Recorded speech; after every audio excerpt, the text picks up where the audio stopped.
ఇప్పుడు మీరు BJP party Deepak Reddy గారు వచ్చాడు. వన్ ఏంటంటే అసెంబ్లీ ఎలక్షన్ కి పార్లమెంట్ ఎలక్షన్ కి తేడా ఉంటుంది.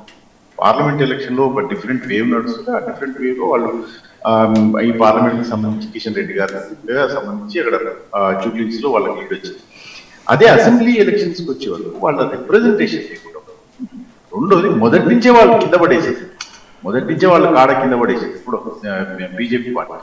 ఎందుకంటే ఎక్కడ కూడా వాళ్ళ క్యాండిడేట్ ని హైప్ క్రియేట్ చేయడం, మీరు చూస్తే పెద్ద నాయకులు ఎవరు కూడా ఇక్కడికి వచ్చి క్యాంపెయినింగ్ చేయలేదు కూడా, అంత పెద్దగా దీన్ని హైప్ క్రియేట్ చేయలేదు ఎక్కడ కూడా వాళ్ళు అసలు మేము రేస్ లో ఉన్నాం అనేటువంటి ఇండికేషన్ కూడా ఇవ్వలేకపోయింది.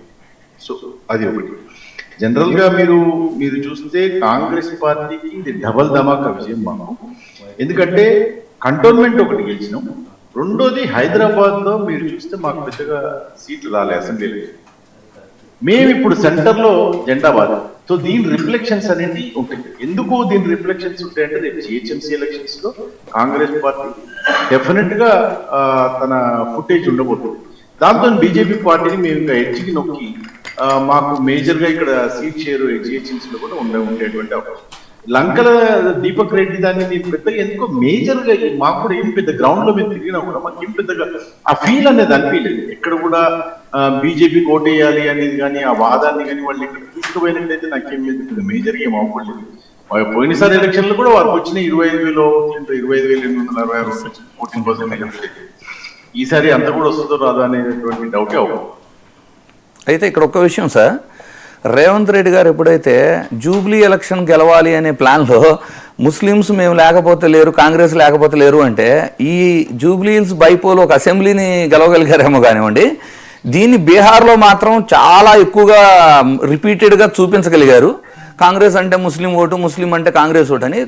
ఇందాల సార్ చెప్పినట్లు polarisation of other votes towards BJP అనేది, అంటే ఈ రోజున బీహార్లో జరుగుతున్న ఎలక్షన్ రిజల్ట్స్ చూస్తుంటే ఇక్కడ ఒక అసెంబ్లీ స్థానం గెలుచుకోవడానికి యూజ్ చేసిన టెర్మినాలజీ ఏదైతే ఉందో అది చాలా డ్యామేజ్ అయితే క్రియేట్ చేసింది బీహార్లో. రైట్ రైట్ సరే.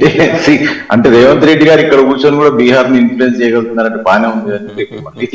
అంటే కాంగ్రెస్ ను ఓడిస్తున్నారు అంటే మీరు ఆనందపడుతున్నారన్నా కూడా చాలా బాగుంది. కాంగ్రెస్ రేవంత్ రెడ్డి గారు బీహార్ లో ఓడిస్తున్నారంటే కాంగ్రెస్ రిప్రజెంటేటివ్స్ హ్యాపీ ఫీల్ అవుతున్నారు. చూడండి, ఒక్క అంశము అంత లార్జర్ స్టేట్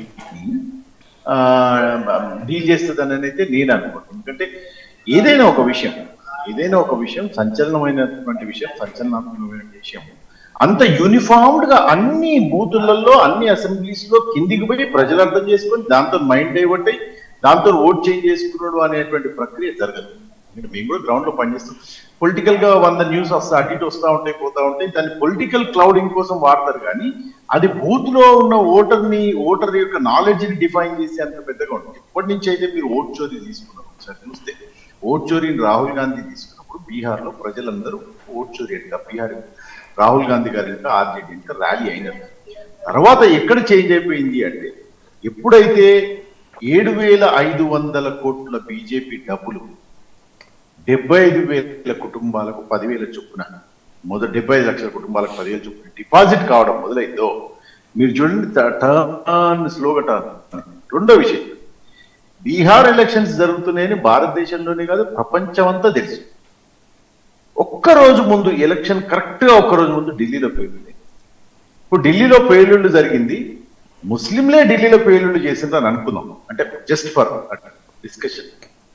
మరి వాళ్ళకి తెలీదా ముస్లింలో ఇప్పుడు ఢిల్లీలో పేలుళ్ళు జరిగితే దాని ఇంపాక్ట్ బీహార్ ఎలక్షన్స్ లో 1-sided గా హిందుత్వ ఓట్కి కన్సాలిడేట్ అవుతుంది. దానివల్ల హిందుత్వ బీజేపీ పార్టీకి సార్ ఇక్కడ ఒక చిన్న అబ్జెక్షన్ సార్, అది మనము టెర్రరిస్ట్ లా చూడండి, మతాన్ని అయితే ఇంక్లూడ్ చేయదు సార్.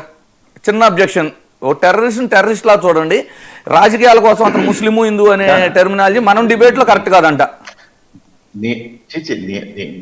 నేననేది టెర్రరిస్ట్ ఎవరైనా టెర్రరిస్ట్, అది ఏ మతమైనా ఉన్మాదం సైడ్ తీసుకున్నప్పుడు అది దానికి రంగు రూపు రుచి ఉండదు, అది ఓన్లీ ఉన్మాదమే కోరుకుంటుంది.